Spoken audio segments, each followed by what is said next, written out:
Yeah, we're doing 2 films this week. Yeah, it's a double-decker, if you will, with Night of the Creeps and the Monster Squad.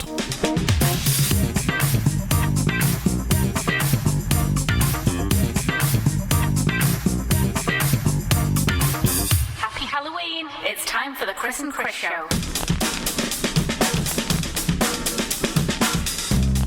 Hello, ladies and gentlemen. Happy Halloween.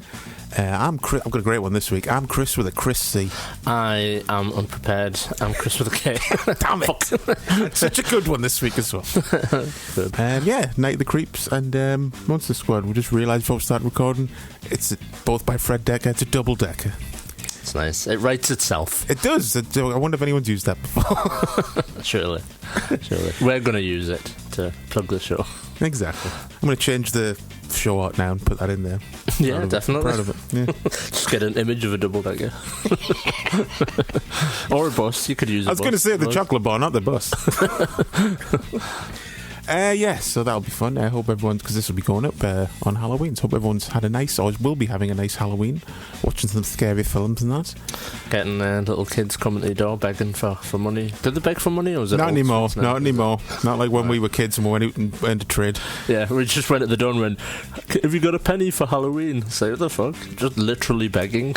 Yeah, penny for the guy and all that jazz. Yeah, with bin bag costumes and bin bag, carved plastic tuna, mask, carved tuna. Tuna?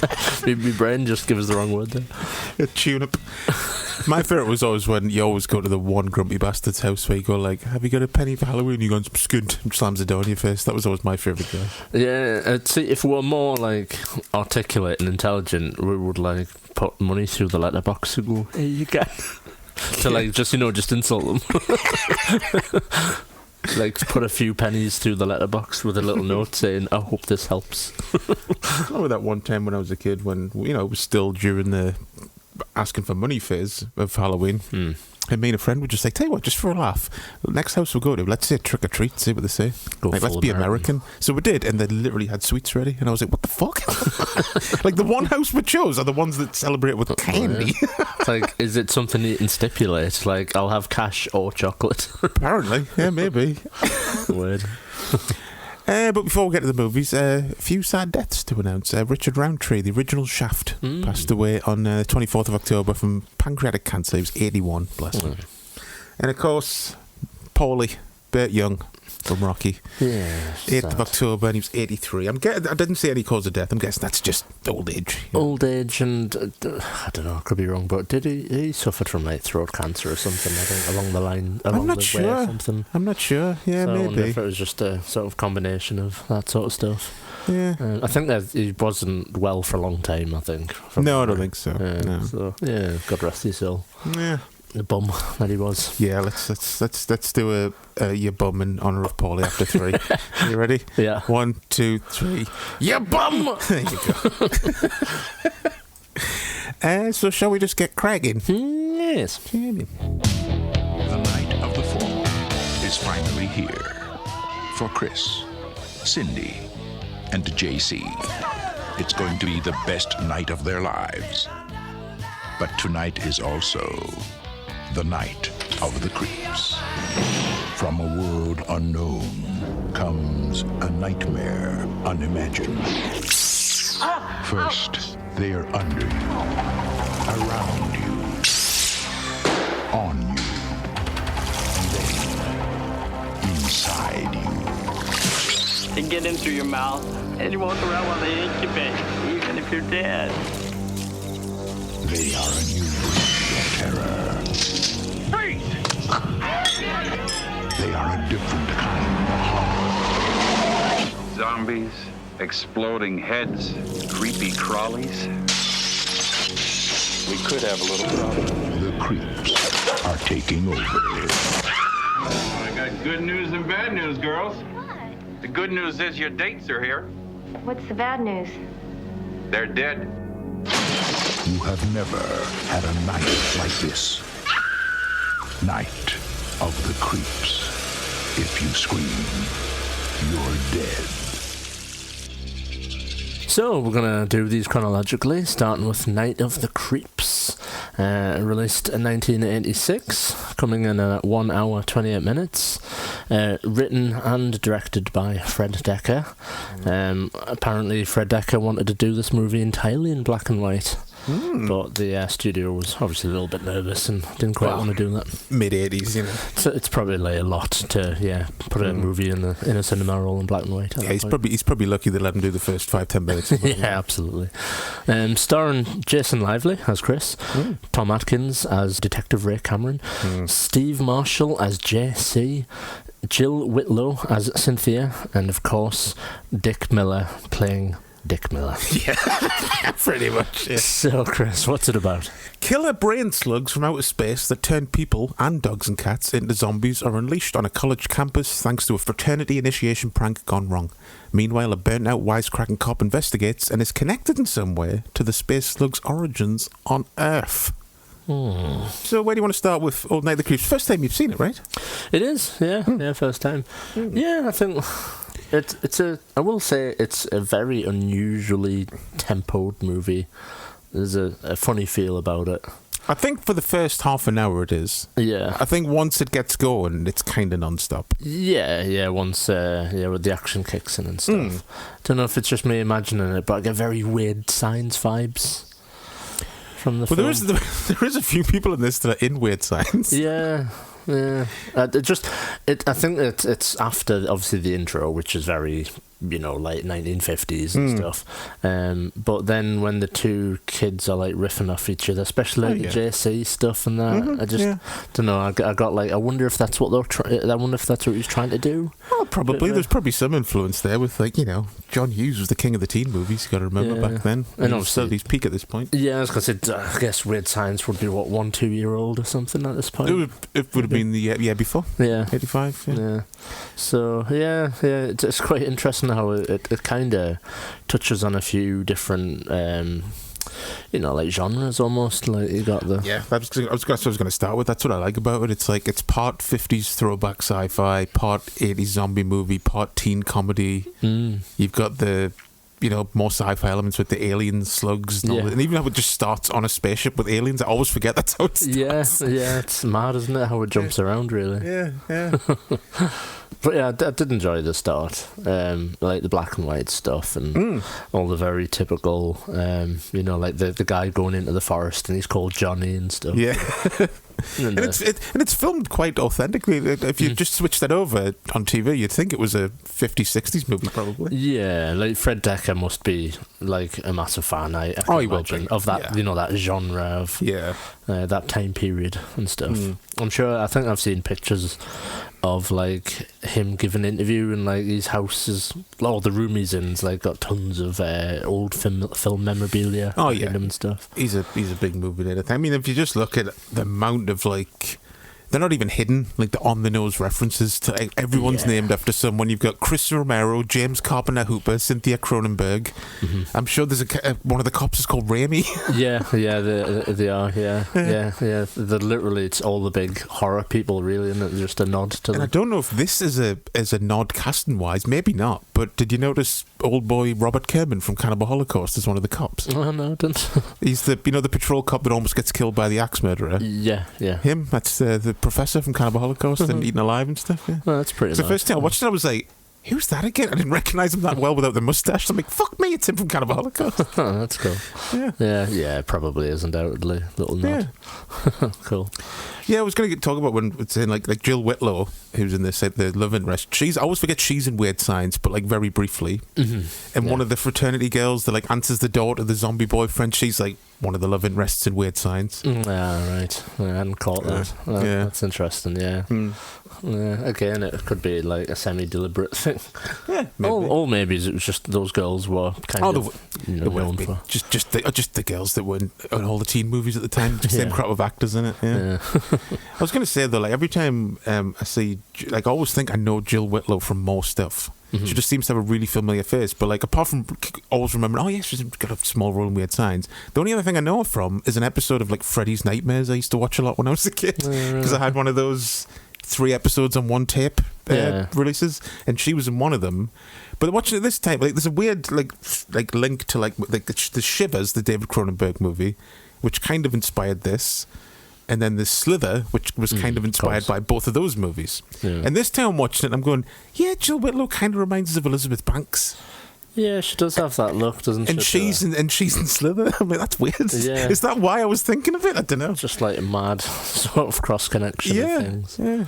I was just having a quick IMDb of her. It, like, she was in Porky's as well. Yeah.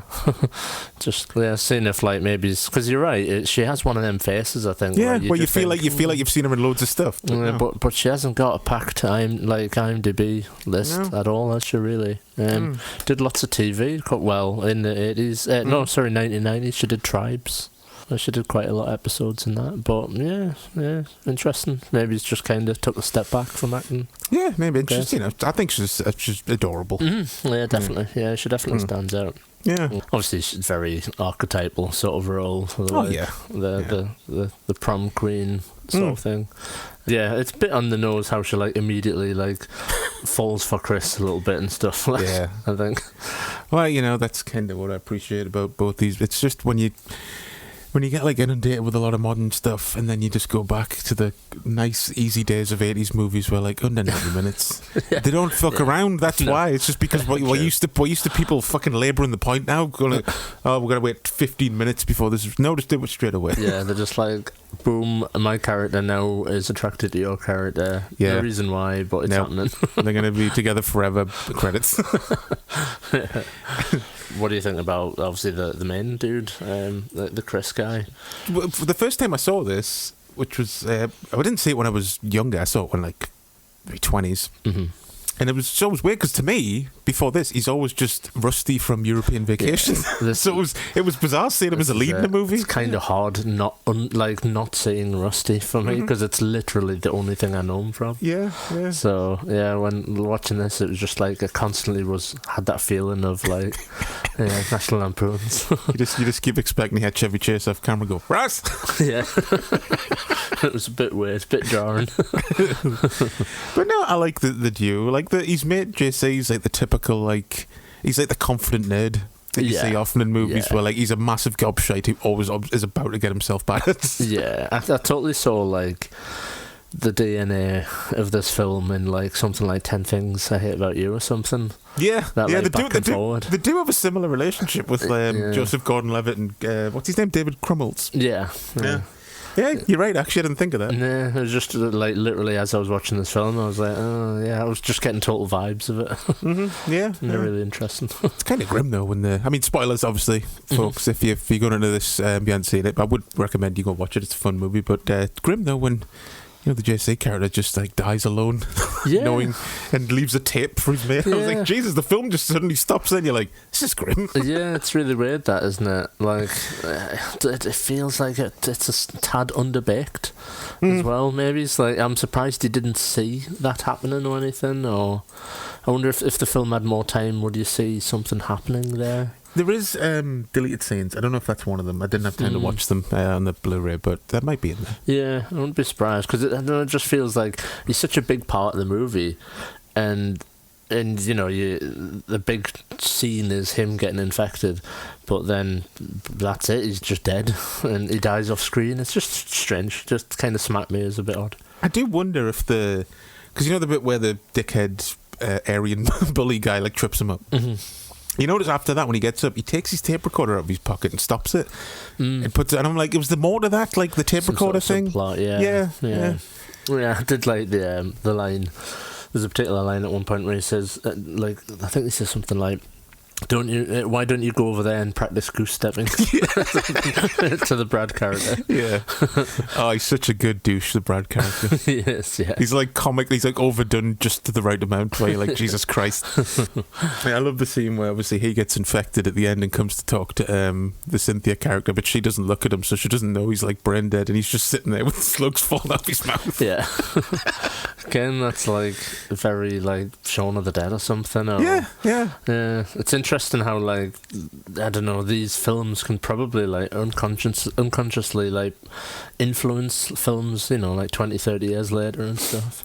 Yeah, well, I think Night of the Creeps has always been one of those movies that's like it's had a cult following, but it almost feels like it should be one of those films that's like Return of the Living Dead levels of like, people know it, but most people on the street, they'd probably at a certain age would be like, oh, if they don't like horror, they'd be like, oh yeah, I've heard of Return of the Living Dead. They probably wouldn't have heard Night of the Creeps still, No. which is weird because I think they're like kind of Return of the Living Dead's a better film, Yeah. but they're still like on the same level, I would say though. Like as far as just a fun fucking 80s light horror movie to watch. Yeah, it's like the energy's there and stuff, and the goofiness, and obviously the cast is there in terms of like very culty people, like Jason Lively, Tom Atkins. Yeah. We got to talk about Tom Atkins. He's fun in the way. You can tell he's having a good time. Yeah, he's just doing his own thing. This burnt out detective. It's kind of mad, really. The fact that he's just driving around in like this big 1950s car. Or something. When he's even got like the old siren still in it. It's great. Yeah, he's like they just transplanted him from a film noir movie into the 80s. It's great. And like the weird bit, the one thing that I did sort of know is like there's just a random bit in the movie where he's trying to kill himself. Yeah. It's like, what's that? That's mental. It's just so casual the way it's like, because I think at first when he's interrupted and he starts peeling the tape off his door, I kind of thought like maybe he'd tape his door up for the slugs. Yeah. That's the initial. And then he goes and turns the stove off. I was like, all right. You're like, I was talking. He's just casually going to kill himself that night. So random. But yeah, a good character. Well played by Tom Atkins as well. Yeah. I was like, there's two roles where Tom Atkins plays bent out cops that are like this and Maniac Cop. And he's almost the same character, he's just less quippy in Maniac. Yeah, I love his big action moment with the mad spinning cat, like him on like a spinning base and the camera spinning around and cutting in as he's firing at all the zombies. Yeah. Very good. And his catchphrase, thrill me. Yeah. I will say though, like I've seen this 2-3 times. I completely forgot about the whole thing of like the axe murderer coming back to life. Yeah, it's kind of like a wrapped up sort of mini subplot as well, isn't it? About I forgot all about that. And it's a great scene, like how he like slowly creeps up on the car in the black and white bit, and then swings his axe like right at her face, basically. Yeah, but it cuts so you don't see it and stuff. Really nice. He is the one that's buried under the house, right? That's what I mean. That bit when he comes back as a zombie, like I forgot all about that happening. I kind of forgot about him at the start as well. Yeah, but yeah, the scene where he's bursting out the floorboards is like terrifying. Yeah, it is. Yeah, and then again he just whacks an axe in her face, some old woman's face. What is it with films that we've reviewed this month where people get an axe to the face? Yeah, there's been a few. It's like a trend. What are some? Do you have like major standout moments that you enjoyed? I think obviously it's always great to see Dick Miller and stuff. Well, yeah. I think it's funny seeing him like just playing his typical role. He's like the cop he's responsible for like I can't remember the official word, but he's handing out like the guns and stuff to the police. Yeah. Like the procurement officer or something.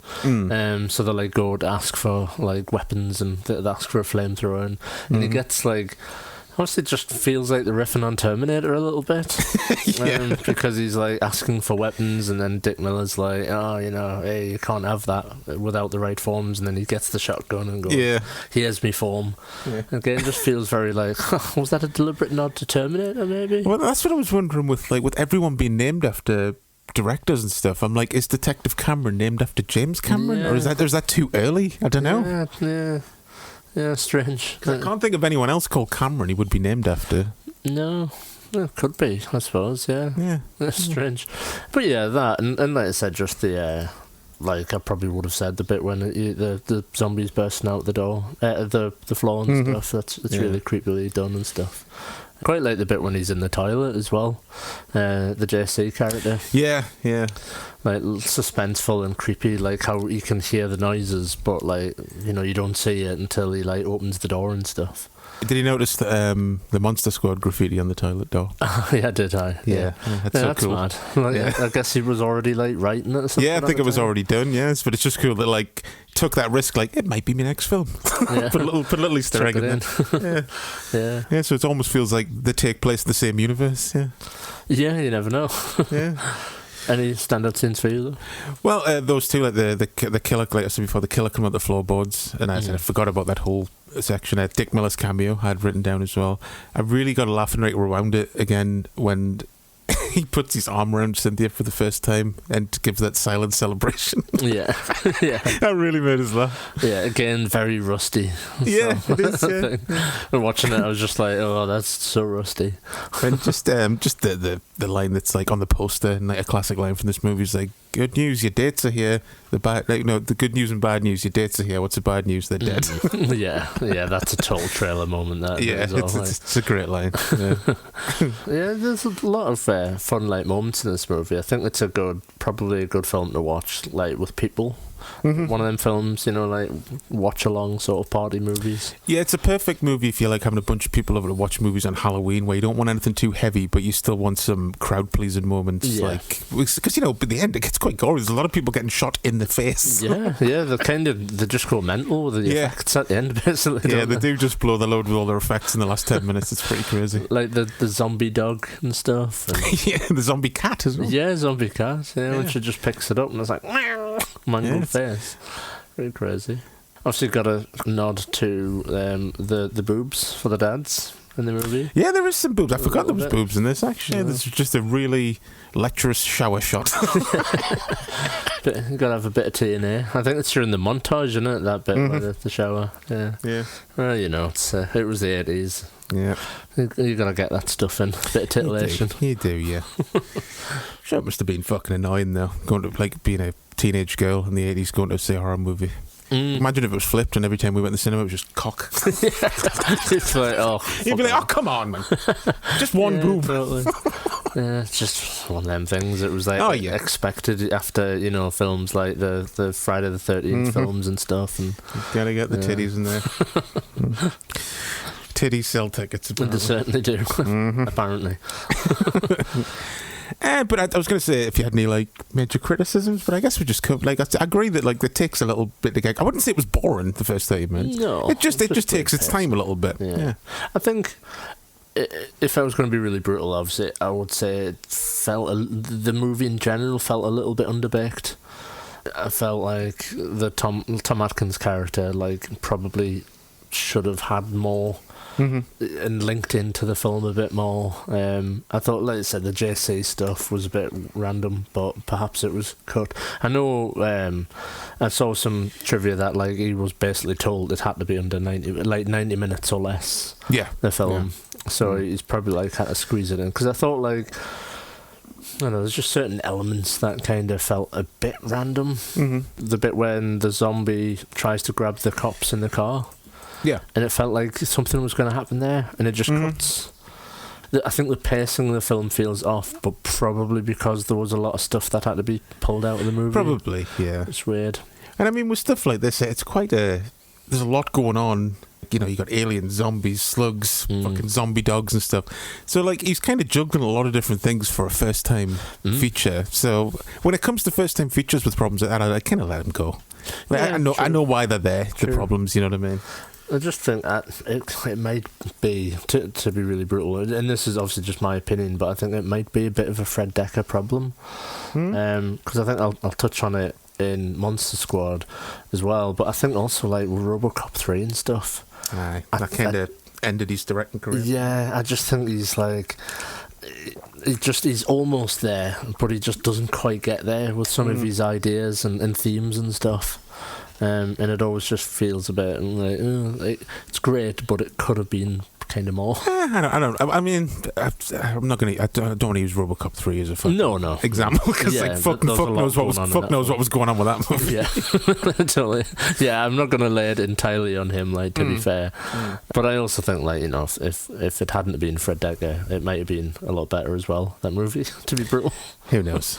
But yeah, fun movie. Very different. I'm surprised I haven't seen it before, to be fair. Yeah, well, it's kind of like I said, it's one of those movies that, like, I mean, it got a great. I'll get into like Blu-ray releases in a minute, but like Eureka released it on Blu-ray a few years ago. So it's finally got a big release over here after years of, I think probably, I don't even know if, like Monster Squad, I don't even think it had a DVD release, maybe, because it's one of those movies that like just his movies are kind of cursed. Like even in America, they took a while to come to DVD.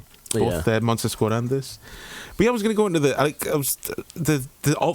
ending in the movie with the ship going over the graveyard. That's like the original ending. Yeah, there's a theatrical ending. Yeah, there was like technically the alternate ending that isn't like that is on the film now is the original ending, but the alternate ending was the theatrical ending. It's confusing, you know what I mean? Because the studio wanted him to have a cheap horror jump ending, which he fucking hated. Some with the dog or something, is it? Did I say? Yeah, it's just them kissing, and then the dog walks along, and she goes, "Oh, hello," and the dog spits his slug at her, and it ends. Yeah. It's like I don't think he was necessarily leaving it open for a sequel, but it's definitely like a grand ending, having just the ship back to Earth. Yeah, it's a bit mental, isn't it? It just kind of takes a mad left turn because it like kind of ends the movie, but then the camera goes over the hill to the cemetery, obviously in a what is obviously a miniature set.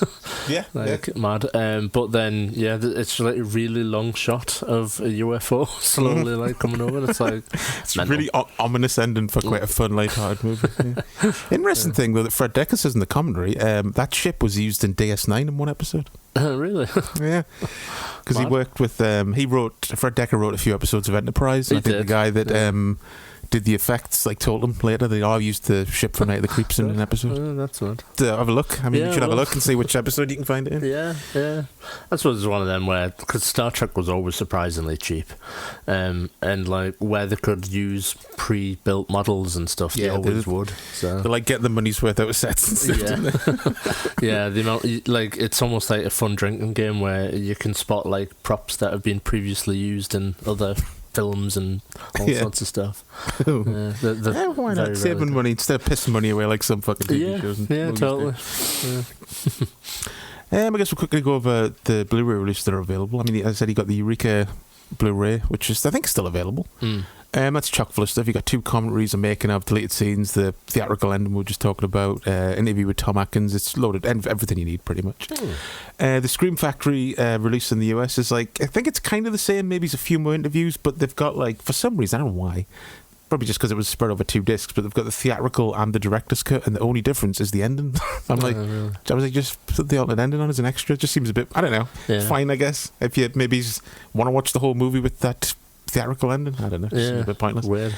And Umbrella in America, Umbrella in Australia pretty much have the exact same as the Scream Factory release, but it's just the standard director's cut. That's pretty much it. No news for 4K or anything, but I'm sure Scream Factory are going through just their entire catalogue and releasing everything on 4K lately, so I'm sure it'll be out in the States soon. Only a matter of time. That's the thing. Have Eureka done any 4Ks yet? Have they not branched out yet? I don't feel like they have. No, I don't think they have they? Yeah, it's more just been an hour. Oh, no, wait. Sorry, no, wait, they did. They did the Police Story box set was them. That was a 4K. Yeah, true. Yeah. But I don't think they're going in as heavy with it. No. I don't think.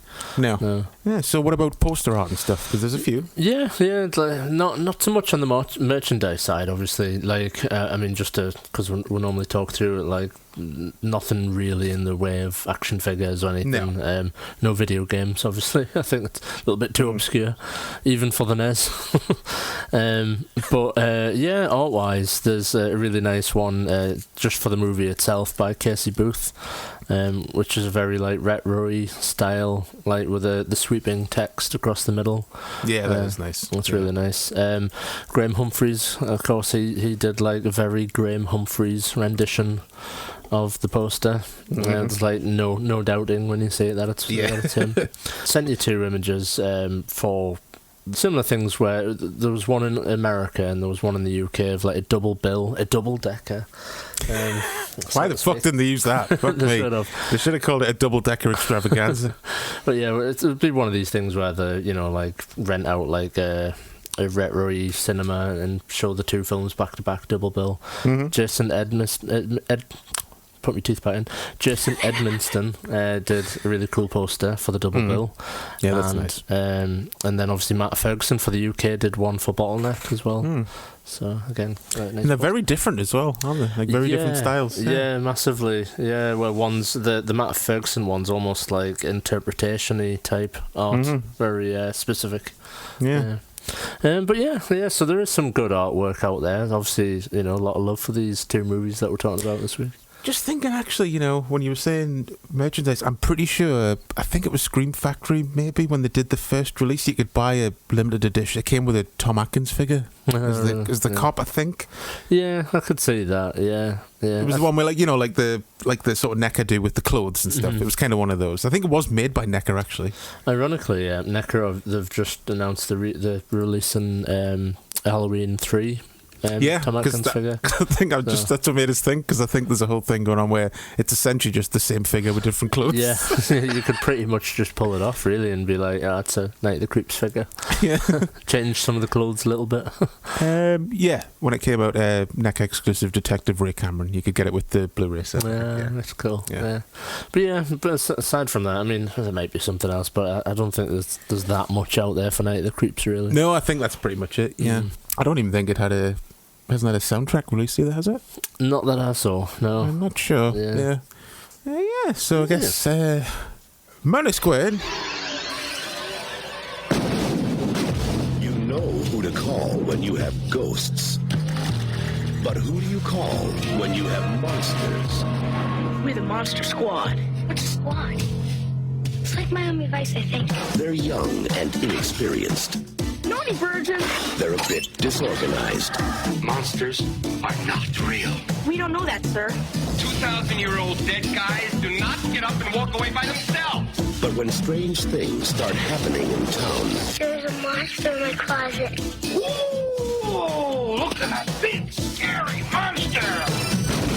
What's happening? You wait till the werewolf. Silver bullet? they're the only ones ready to do battle. So he's out there and he's killing people. And if it's monsters, nobody's gonna do a thing about it but us. Soon the creatures of the night shall rule the world.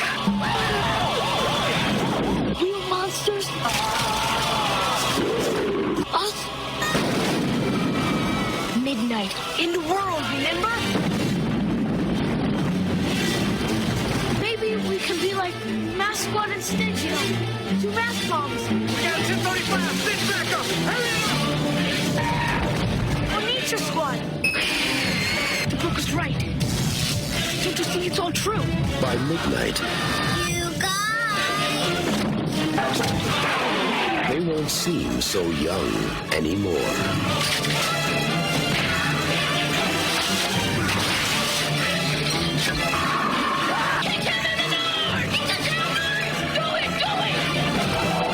Monster Squad. Wolfman Squad.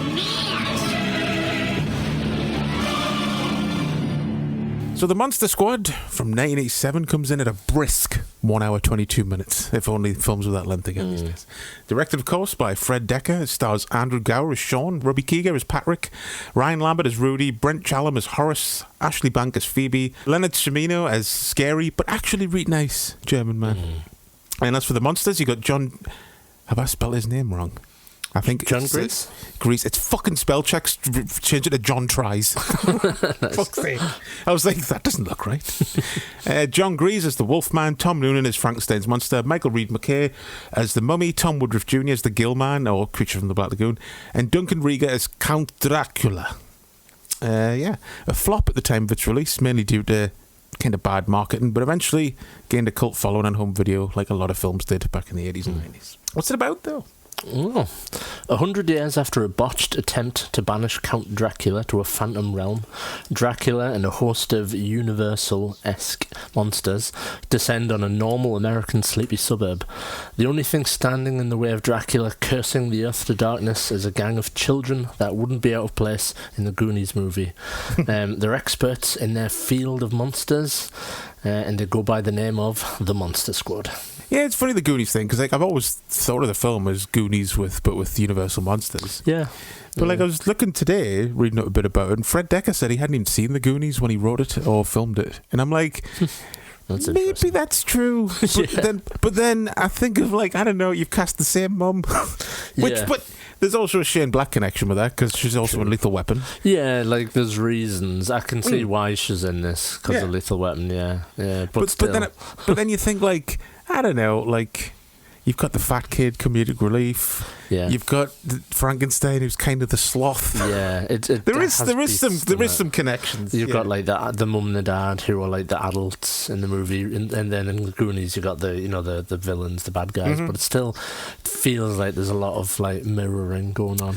Yeah, I think because it was like 2 years later. But I don't know, I could believe that he hadn't seen it. Yeah, true. Maybe it's just like influence during the filmmaking process, and maybe some of the kids that were acting in the movie had seen the Goonies. Yeah, maybe. I mean, Fred Dekker says he hadn't seen it. Maybe Shane Black's seen it. Yeah, totally. And just swiped some of it. Reading up his original idea, he wanted to do something like a modern Little Rascals meets like Frankenstein type movie or something like that, and to kind of evolved into this. But Mad. yeah, It's what does blow my mind is that obviously it's like massively unlicensed, this movie, so I think it's a movie that just wouldn't happen now because you'd be sued to shit. Well, no, I think it's like I think the only thing they had trouble with was A Creature from the Black Lagoon, because that's like owned by Universal. Yeah. But everything else, I think, is kind of public domain. Yeah, I guess like Dracula and stuff. Dracula, a werewolf. You know what I mean? Yeah. He's not the wolf man. He's just a werewolf. Yeah, a mummy. Yeah. I guess even Frankenstein to a certain extent, like you know. Yeah, it's all stuff from the 1930s, isn't it? Basically, so Yeah, it's long gone, but yeah, it's obviously just it's like the Avengers of the monsters. Yeah, it's crazy. Really. I just love that it exists in a world where these mythical creatures are real. They actually existed at one point, but are also pop culture icons. Yeah, it's strange, isn't There's it? like a bit of a crossover because I think it's like really interesting when like Frankenstein's confronted, the Frankenstein monster, I should say, is confronted with a mask. Yeah, exactly. The monster and stuff, and he basically has like an existential crisis. Yeah, that's one of the most touching bits of the film. He's like ugly or something. Yeah, it's like, it's really fucking sad. Feel bad. Yeah. But yeah, I mean, I suppose one good place to start is just talking generally just about the mad cast, really, and how packed the cast is. It is a really good cast. Yeah, lots of people. Like Uncle Rico playing the Wolfman guy. Yeah. I just wish it's like his characters. I know they've done this before. Obviously, like most people who turn to werewolves don't want to be werewolves, but like he plays it so well as just a manic person who like desperately doesn't want to turn into a werewolf. Yeah. I just wish he was in it. I know the film's too packed and it's short, but I just wish we got a bit more of that. Yeah. A bit more of him, because I always like seeing him. Like maybe it's like some sort of redemption angle, maybe. In that, and there, like he pushes Dracula into the portal or something, or I don't know. I mean, I know you've got that with Frankenstein's monster as well, like, but yeah, something. I mean, he just tries best. He does ring the dad. True. Yeah, and they just don't. He doesn't believe him like at all. The werewolf stuff is the stuff that weirdly like freaked me out the most when I saw this when I was a kid. Yeah, mainly that bit in the telephone box where it pans around, then he's suddenly turning. Yeah, that's terrifying. Yeah. And mainly just the bit where he joins back together after blowing up. For some reason, that really disturbed me as a kid. I mean, it's insanely gory. It is for like compared to the rest of the movie. Yeah, I think that's probably why it just caught us by surprise. Because he just turns into like bloody chunks, and it's like quite graphic as well. And it's like, wow, that's really strange. But yeah, no, obviously due in part because of Stan Winston's like creature company effect. I think Stan Winston, he did like get a little bit involved, but it was all Tom Woodruff Jr. who like oversaw like the entire thing basically. From what I saw, everything's just like Stan Winston did concept designs and his team created everything pretty much. It's interesting. I've only recently seen this like in the trivia looking for this movie. The werewolf's face was based on Stan Winston's face. And I guess when like you look at it, you can go, I can kind of see it. I can totally see it. It's like interesting. It's like when you see that guy getting interviewed that worked on Star Wars that was like kind of molded, like the molded Yoda after him. You're like, fucking hell. It's like human Yoda. He's like, is he part him, part Albert Einstein or something? It's like, Jesus Christ. The eyes are Albert Einstein. It's mental. But yeah, really, really good cast. I think the kids are all really good in it. Yeah, they're all fun, all quite believable. Especially the Phoebe, the young girl that plays Phoebe. Oh, she's really good. Yeah, she's funny. I love that line. She just goes, "Don't be chicken shit." So there's always something really funny about little kids just swearing like that. Yeah, it's a classic 80s thing. Yeah. But I like how cute she is. How obviously it's very much a boys' club. They're they're in the tree house and it says like no girls allowed, but she's like outside going like, "Oh, come on, let me in," and stuff. It's really good. Yeah. So because you know what I'm like. I usually hate capable children movies anyway. I'm usually like, ugh. Like, Yeah. they would all be immediately murdered by Dracula. But I don't feel like that in this movie. I No. do actually buy it. Yeah. You know, they do pull that sort of aspect off completely. Because a lot of the time, they are just like, they're all just portrayed as kids that are like enthusiastic and want to help, but they're all kind of out of their depth. Yeah, And massively. like how when they're confronted with the Wolfman and the main like way to solve it is just kick him in the balls. Yeah, kick him in the nods. Yeah, Wolfman's got nods. Yeah, it's good. Obviously, lots of, like, you've already sort of mentioned it, but like the fat kid and stuff, and it's just a total 80s thing. That one. It is. Like, some of it I kind of cringe at now. Yeah. When they're like, hey, fat kid and stuff. Yeah, like It's that's literally his name for the first like 45 minutes of the movie. Yeah, just like, ugh. But it's kind of there to pay off the my name's horror sauce and true. shotgun bit at the end. Yeah, true. A few bits like that again hasn't aged well. You know, the kids are all calling each other faggot and homo and stuff. Of and the like, time, ugh. it's a bit shitty, but it's just you just gotta go. It was fucking 1987. Yeah. Everything was a homo or something back then, apparently. But yeah, and then the kids aside, like, I think the guy that plays Dracula is like really amazing. Duncan, He is. He's one of the best portrayals of Dracula. Yeah, really good. Like, plays it really straight, which is really good. You know, in like a kind of a light-hearted, like child-friendly movie. Yeah. But plays it really good. And the moment where he like bears his fangs at the little girl at the end, he looks terrifying. Yeah, he does. Yeah, there's trivia for that where she didn't know it was coming. Yeah. They just filmed it and got the real reaction of the little girl going, ah! Yeah, it's kind of cruel, but you know, when you do a good reaction out of a kid, you just got to do shit like that, I suppose. Yeah, because it said, like, did he say that he never wore his teeth around the girl because he didn't want to scare all her? the contact out. Yeah. Fred Dekker was like, yeah, just scream when you get your cue. She's like, well, when? And he's like, you'll know. And he's right in your face, hissing at your face. Yeah, because like, I mean, when it cuts to his face, like hissing and snarling at her, I'm like, yeah, it gets me now. So imagine like a 6-7-year-old girl, yeah, definitely not expecting it. He just brutally calls her like a little bitch. Yeah. It's pretty brutal. It is. But you know, it's Dracula. I would say as well, Tom Noonan as Frankenstein's monster, genuinely one of my favourite portrayals of Frankenstein as well. Yeah, of course. You know, it's looping back around to RoboCop 2 and stuff. Tom Noonan. Like, I wonder if they met through what? That's how we ended up. I don't know. I wonder if there's some sort of connection there between Fred Dekker and RoboCop, and it is kind of weird. Yeah, but yeah, no, it is a really good portrayal. I like the like callback that they do when just the little girl sat by the waterside. Yeah, it's like the nice version of that scene. Yeah, instead of him grabbing her and chucking her in the water, he makes friends. Yeah, and obviously it pays off with the Terminator 2 ending, basically, where he like has to go. yeah, it's very sad. He's like, as he goes through the vortex. And like, he even got a thumbs up as well when Van Helsing grabs Dracula and gives him a thumbs up. It's a pretty badass moment. It is, yeah. We should talk a little bit about that opening scene, which is like the setup of, which I love the opening crawl, which makes it look, it's very serious, then it just ends with they blew it. Yeah, it's kind of mad. That, I mean, firstly, I suppose the first like 10-15 minutes is mostly silent. Really, after that there's very little dialogue, and what dialogue there is, it's in German.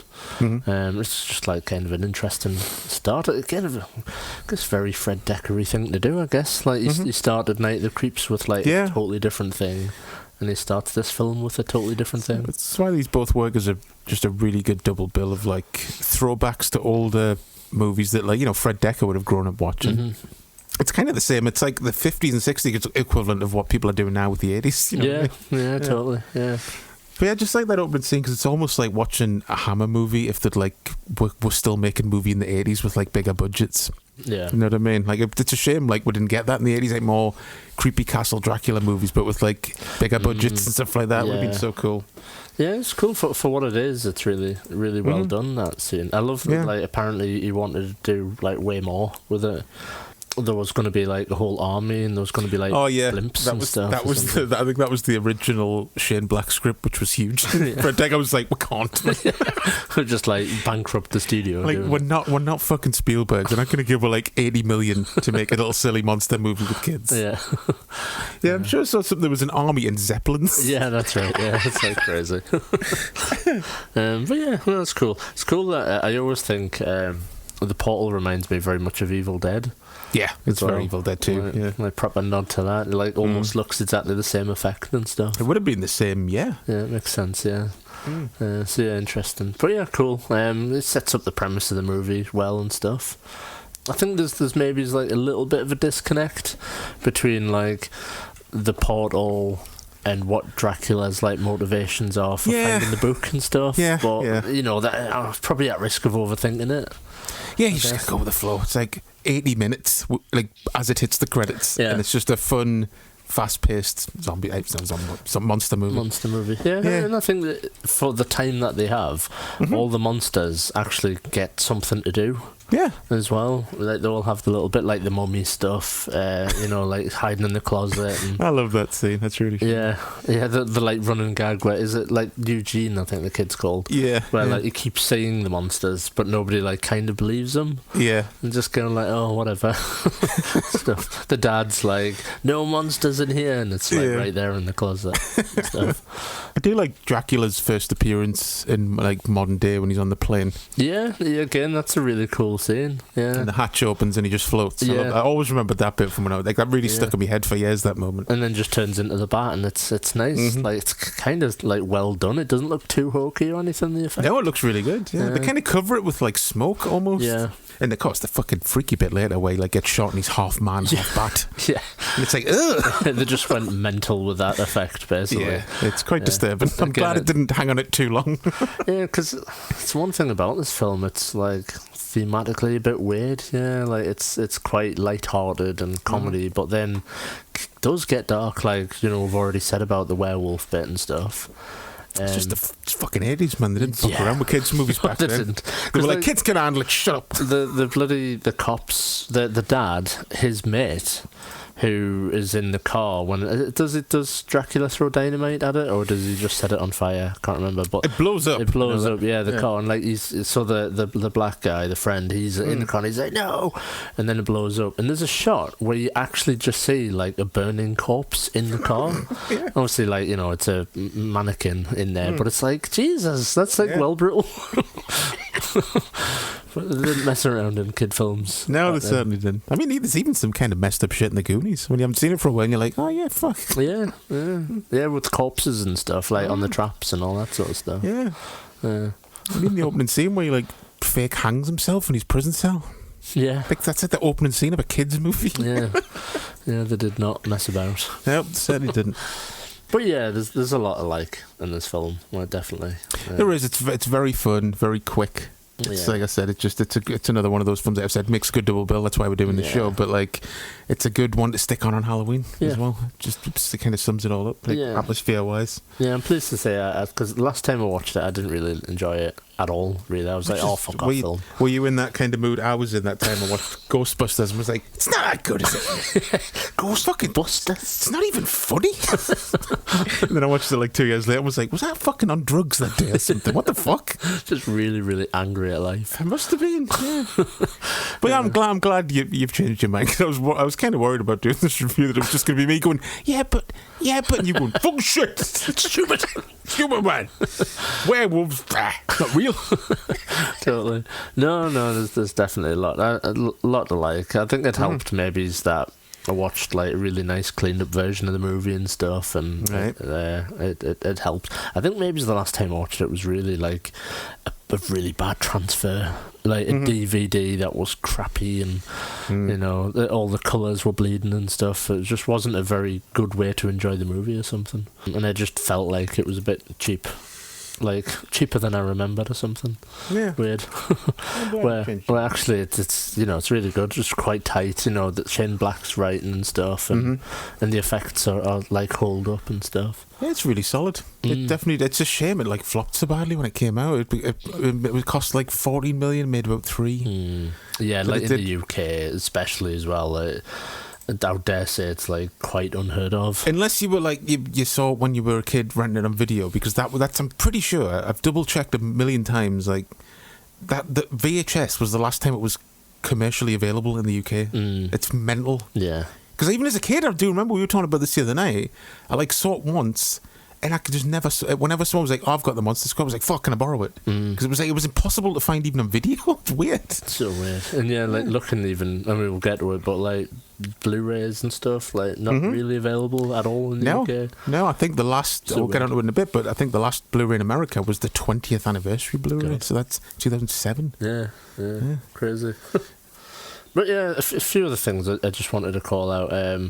The obviously the German guy, they playing the Jewish like concentration camp survivor. Yeah. Interesting that they kind of go there for a brief moment where he's it doesn't really revisit that, but it's a nice line where he's like, "You really do know a lot about monsters." He's like, "Yeah, I suppose I do." And then you see the tattoo. I was like, "Oh, I forgot about that." Like, would kids know about that little bit? Would they probably understand not. it? Probably just something for the adults. Yeah. It's interesting because the actor, he basically kind of does a very similar thing in the TV show V, where he's like... I always feel like I know him from something, but I look at what he's in, I'm like, I've definitely seen him in something. I just can't fucking think of it. He's been in a few bits, and he usually plays like a very typical type character. But yeah, he's like in V, and he's the one that's like given a speech. Well, he's telling the kids like, don't welcome these people with open arms when the aliens first come down. Oh yeah. And he's like, the fascism's like comes in all different like guises and stuff, but you've got to be very careful. And I think they do a very similar thing where he's like got a wrist tattoo and stuff. Oh, okay. So it's kind of interesting that I guess that was his shtick back then. My brain does this weird thing with this movie though, when I haven't, because it's not a film I've watched like regular. I watch it every like 5-6 years or something. Every time it goes to the reveal of the old German guy, I'm always like, oh fuck yeah! I always think it's going to be the guy who plays Hector in Breaking Bad. And then I'm always like, oh no, it's not. What the fuck? Why don't I think it was him? You're just doing like me and Highlander and Freddie Mercury. It's not quite that extreme. At least they kind of look similar. Just kind of looked similar, the guy that plays the... No, just kidding. But yeah, it's just a weird brain thing, I guess. Just casting things in your brain. Yeah, it's bizarre. I'm always surprised at the reveal of his face. I'm like, who's this? Yeah. But yeah, he plays a good part in it. And it's nice to like pay off at the end where... they have to find a virgin to read from this German book. But the girl's like not a virgin, but she doesn't tell anyone. It's just like, what about him? I doesn't count. Like, that's not how it works. So yeah, it is cool. And then they end up using the little girl instead. And stuff. What do you think of the Rudy character, like the badass guy with his leather jacket? It's a bit. He doesn't quite pull off being a badass, I think. But no, I kind of think it was a guy who is feared and respected, but he's probably not a badass at all. It's like an image thing, which is kind of funny. Like when he makes the brother from the one day as the stood on Snickers and stuff. Yes, like that. Like it'd be awesome to have a friend like that in school. I did like the scene where the kids burst into like the diner and they go like, "Hey Rudy, know any virgins?" And it's such a quick cut. He like spits his drink out and it just cuts straight away. Yeah, that's like a shtick. He does a couple of spit takes in the movie. He does actually, doesn't he? Yeah. Like when Frankenstein accidentally takes a picture of the girl next door like getting naked and he sees the pictures developing. Just a running gag. I suppose it's just, again, it's a classic thing where for a good movie you do need like setup and payoff. Oh yeah, of course. And this film like has that in abundance, where there's like little bits that are like come back around later on in the movie and stuff. It's just classic shit. Shane Black loves his setup and payoffs. He always has multiple ones in all these movies. Yeah.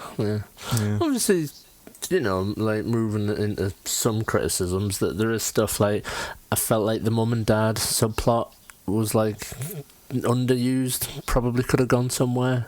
Yeah, it just kind of hinted at that they're not going through a very good patch at the moment, and I'm assuming all this killing monsters thing will bring them all back together somehow. But you don't kind of see it. Like, it probably would have been better if the mum and dad had to work together to save the kids, and that was the payoff for the movie or something. But it doesn't do that. It just because in fact I like joked that I think the mum just hides behind a bench whilst their kids are getting like attacked by monsters, and the dad literally allows Dracula to snatch his son out of his arms, and he just hangs onto a tree like, oh shit, well I'll just hang here on the tree.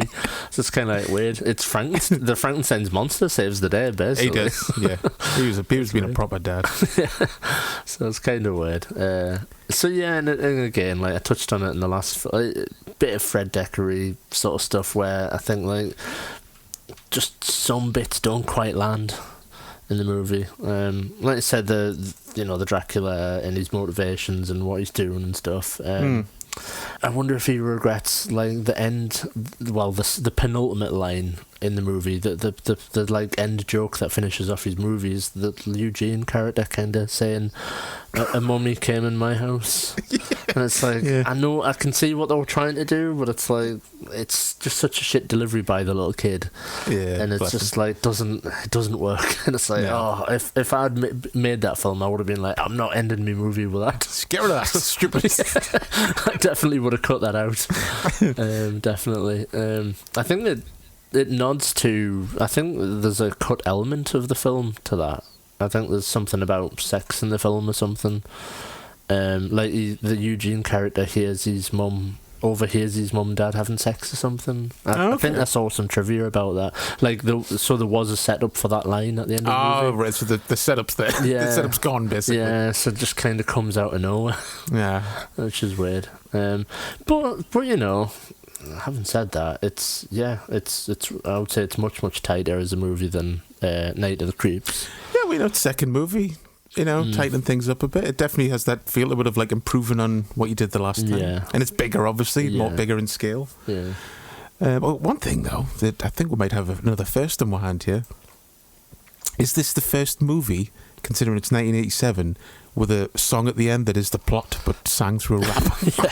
It's very on the nose. I think it might be, I don't know for definite what the lines were, so I'm paraphrasing, but it pretty much just comes straight in and say, "Yo, it's the Monster Squad, and Dracula's here, and he's brought in the Wolfman, and he's looking for an amulet." It's like, okay, calm down. That's what I mean. It's like it's a couple of years before Tales. Yeah. I think we might have the first rap song that sums up the movie at the end credits. Full on, just sings every element of the movie. He's like, what was going on earlier when the dad's friend got burned alive in a car?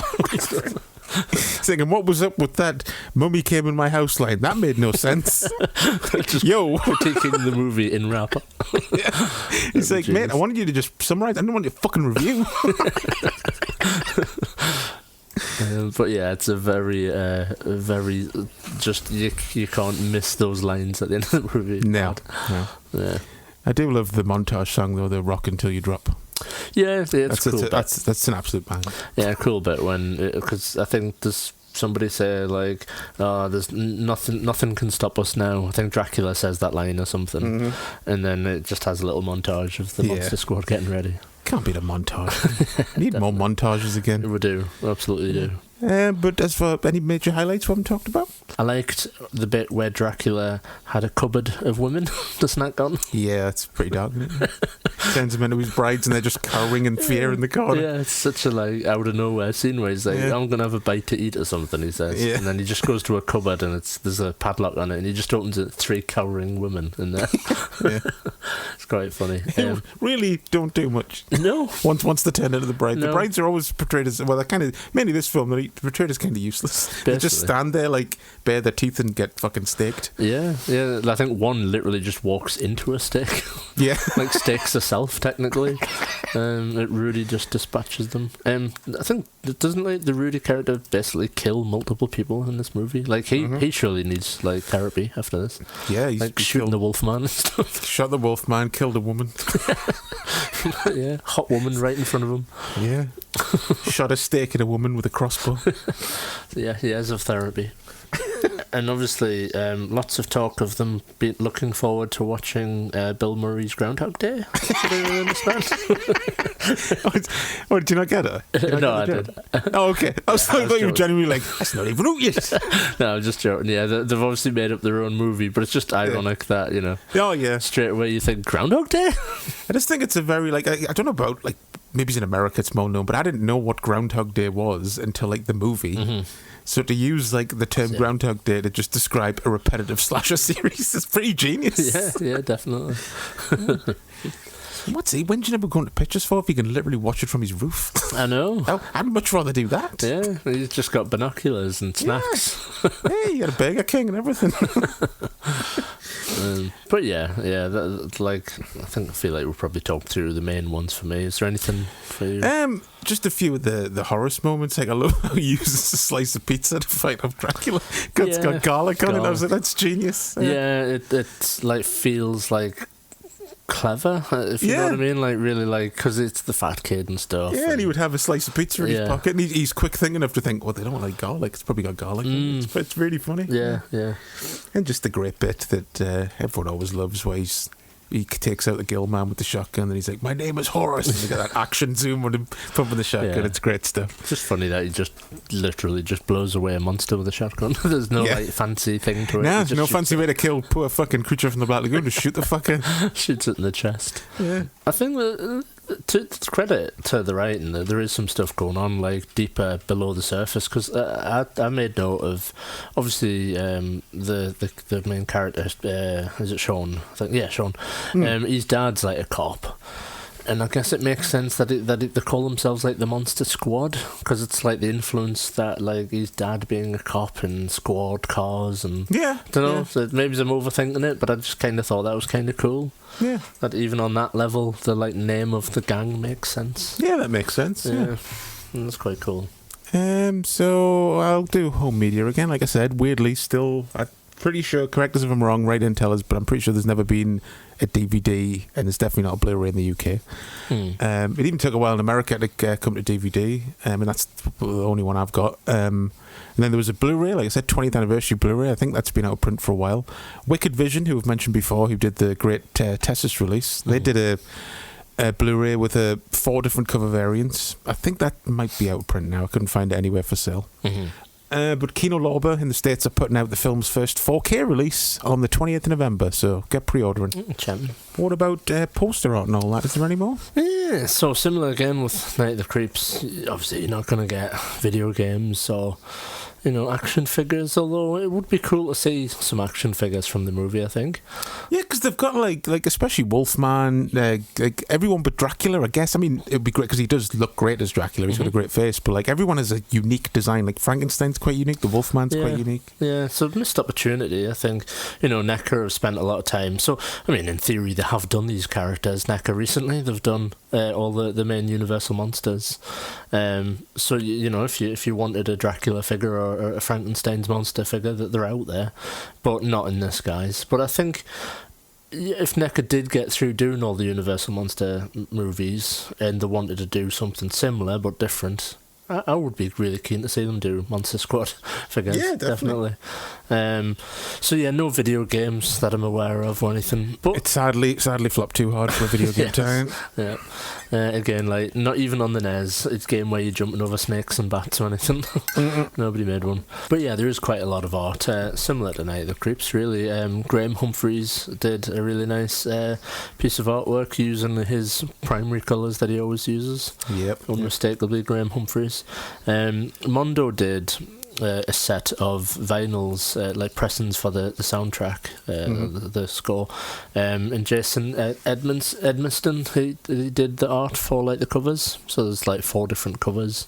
Yeah, they're very nice. I must have missed them when they came out. I didn't recognise them at all. Yeah. Were they quite old releases, maybe? Yeah, going back a bit, I think those. So yeah, Paul Mann did a really nice piece of art, which we were talking about before we came on. Like, I could almost see like that being a Blu-ray cover or something. Yeah, that would make a great like media book or a great steel book, like limited edition or something. Yeah, definitely. Because I will say though that I think the original theatrical poster art for this is very nice. Yeah, definitely. I think it's one that always, it's like unmistakable and kind of nostalgic when you see it. Same goes for Night of the Creeps as well. There's about like 2 or 3 Night of the Creeps like original posters, and they're all really nice as well. Back when people actually cared enough to do really nice artwork for the films and stuff. I guess. Back before people just photoshopped shit. But yeah, Tyler Stout. Just lastly, he did it. Not like I said, not particularly my sort of style, but he's very, very popular. Tyler Stout in the art community, very much in his style, the artwork. Yeah, like I was saying before, I'm sure I must have seen something of his before, because like the style was very familiar. Like maybe some of his was used, because actually that's what I'm thinking of. Maybe did he ever do like art for a Mondo Steelbook or something? Yeah, he's one of them like Mondo-y artists. Yeah, because I've got like just that like red and black and like creamy colour. I'm sure there was a Steelbook of something that had art like that on it. I can't remember what film it was though. Yeah, it'll definitely be that. Yeah, but before Mondo obviously imploded in on itself. And became like this weird company where everyone that's semi-talented has left the company now and stuff. Unfortunately, there's no Death Waltz records anymore. No. They joined with them, and then the original guy left. It's kind of like the whole Atari situation, isn't it? Basically, where it's like Atari's a company still to this day, but it's not really Atari. Yeah. So it's the same with Mondo. It's like the name is there and stuff, but it's not really Mondo anymore. Yeah. Well, to stick with monster movies, it's kind of like when Hammer came back, and it's like, is it though? Or is there just some people bought the name? Yeah. You can do a lot with money if you just buy a name and slap it on a lunchbox. Yeah. So that's the main bits of art. Yes, that's the double decker pulling into the bus stop. It's over. The journey's over. Hope you enjoyed the journey on the bus. Bringing it dry. Trying to come up with things like that. Yes, I need to like link it into the chocolate bar, like nougaty, marshmallowy. I don't know. Yeah. The thing is about double deckers, the chocolate bar, is I always enjoy them until I've finished them, and then I feel sick. Yeah, I think that's why I don't like them, because like afterwards I feel sick. Yeah. So there you go. Not to go off tangent, but there's my viewpoint on there's a bonus review for you of Cadbury's double deckers. Are they Cadbury? Yeah, I think they okay. are. I think. Just double checking. I think they are, but we should do like a chocolate bar review show. Coming to Patreon when we set that up. Bonus content. The Chris and Chris chocolate bar show. Just us quietly rustling chocolate bars and quietly eating them and going. Sorry. It's like weird ASMR. So yeah, usual jazz. You can email us at thechrisandchrisShow@gmail.com. You can find us on Instagram at The Chris and Chris Show.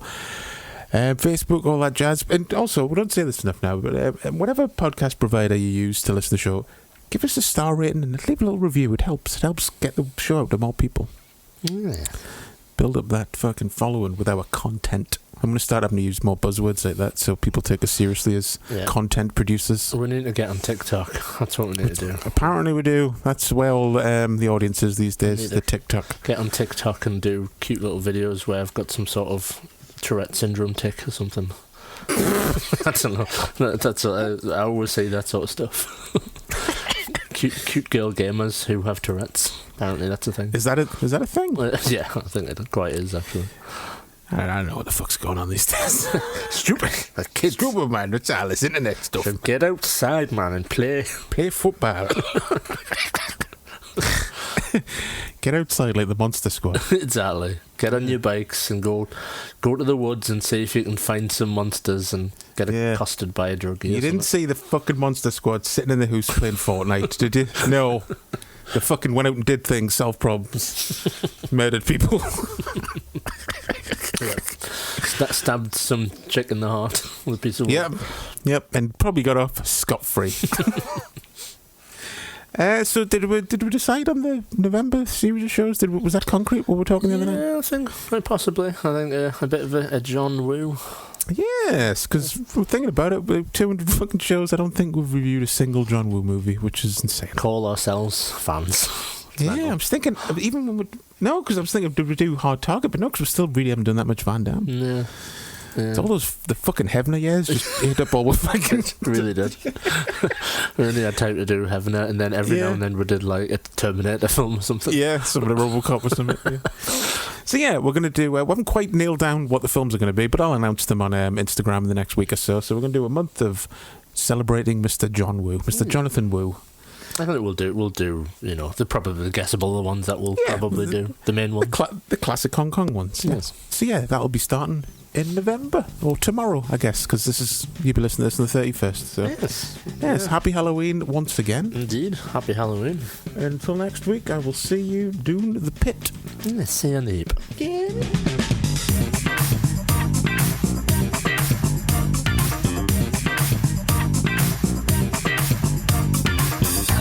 Chris and Chris Show.